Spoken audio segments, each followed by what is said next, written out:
Breaking news report. Gunshots ring out around Baltimore this evening. 3 people are shot in 2 separate shootings minutes apart. Right now, homicide detectives are investigating a double shooting in South Baltimore. A 21-year-old man and a 46-year-old woman shot just before 6:30 tonight near Hollins Market. Both are in the hospital. Homicide detectives have been called in, and again, they are investigating that shooting. Now, a few minutes before that, a 34-year-old man was shot around Druid Hill Park on Long Holmes Avenue, police say.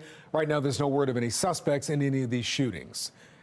Good evening, I'm Kai Jackson. And I'm Mary Bubala. Those shootings happening as Baltimore City police leaders are making a push for more funding, capping a week's worth of budget hearings at City Hall. Fox 45's Keith Daniels is live with the case of the Baltimore Police Department. Keith? Well, Kai, the police commissioner and his staff have been here since about 6 o'clock this evening. That hearing still going on. The commissioner asking for a boost to his budget. It's that fiscal time of year again. Baltimore City Police Commissioner Michael Harrison at City Hall for the department's budget hearing.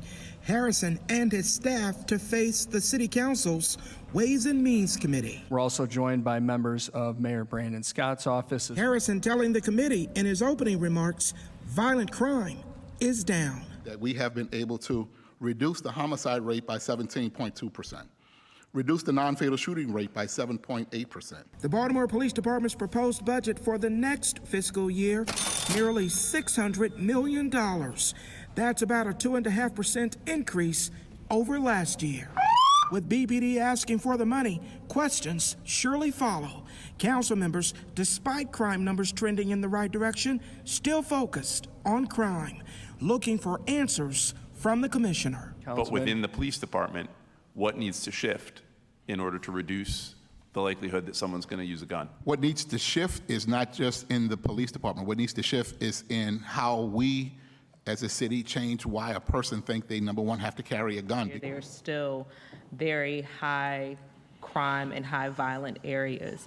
Can you speak to what we're doing as an alternative for those types of deployment strategies? I just don't see the success. Tri-district is just that stubborn area that it's been our worst microzone since we started doing the microzones. So, and we've sent several teams there. Still, the commissioner saying his officers are up for the job, despite concerns from some council members about the department's staffing shortage. Well, BPD says it's about 500 officers short, but according to the police union, that number is more like 700. Kai and Mary? And Keith, is there controversy whether Commissioner Harrison is staying here in Baltimore? We know Fox 45's Mackenzie Frost asked him about that recently. Well, I'll tell you, that's one of the first things the commissioner mentioned in his opening remarks. Now, all of this is coming up after a report that there was someone from BPD who applied for a job to be the top cop in Washington, D.C. But in one of the first things he said in his opening remarks tonight is that he is not going to Washington, D.C. Now, apparently that phrasing was a little off-putting for Councilman Eric Costello.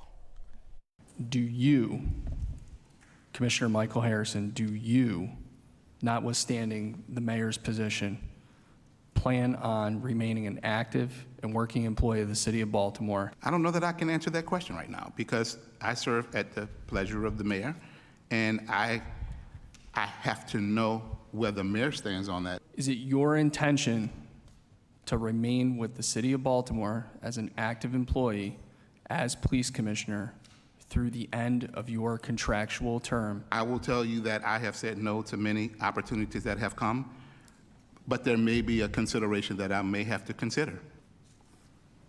I'm going to take a 5-minute recess.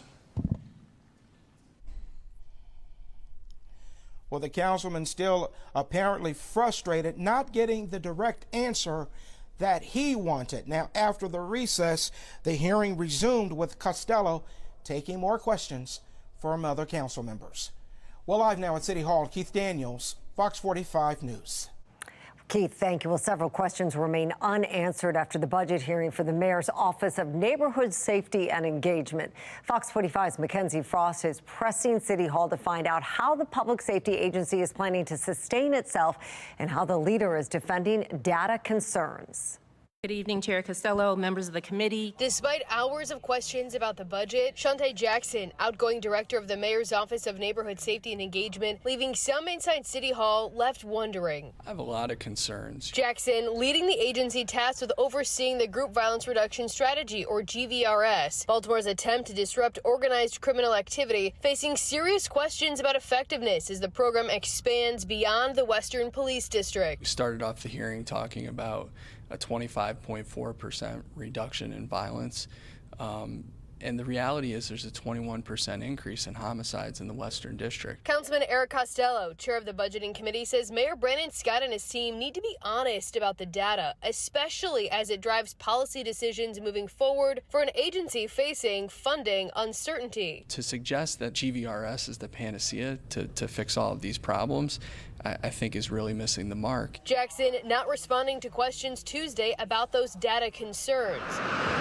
Monzi also overseeing the implementation of Safe Streets, the city's flagship gun violence prevention program. And now, despite effectiveness concerns, Jackson says the city will soon move away from evaluating Safe Streets contracts annually. Additionally, we're going to continue our work to grow and connect the efforts of our CVI ecosystem by establishing multi-year Safe Streets contracts for the first time. After Monday's hearing, Jackson refusing to answer any more questions. Director Jackson, can we talk about the multi-year Safe Streets contracts? We don't have any comment today. Can you explain when those multi-year Safe Streets contracts will begin, Sydney? We don't have comment today. So Tuesday, Fox 45 News emailing several Safe Streets questions to Jackson and her team asking, how long will the multi-year contracts last? Will the contracts still be evaluated annually to ensure program effectiveness and accountability? Why is Monzi moving to this model? Those questions ignored.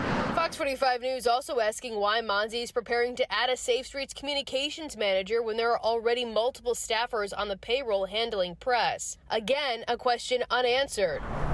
The agency also preparing to ask the city spending board Wednesday to approve a new driver for the Peacemobile. That new employee set to earn more than $80,000 a year. Fox 45 News also asking Jackson about the Peacemobile driver and if that is a good use of taxpayer resources. More ignored questions by an agency tasked with helping break the grip violent crime has on Baltimore. While they've taken on a lot of different functions that previously weren't in the office, at some point we have to have a real discussion about growth and about sustainability of these salaries in the office.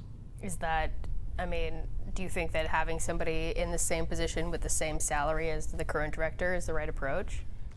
You got to look at the qualifications of that person. That's going to be a decision that's up to the mayor. Now the agency set to be without a leader in just weeks as Jackson remains tight-lipped about her next step as she prepares to leave City Hall at the end of June. In Baltimore, Mackenzie Frost, Fox 45 News.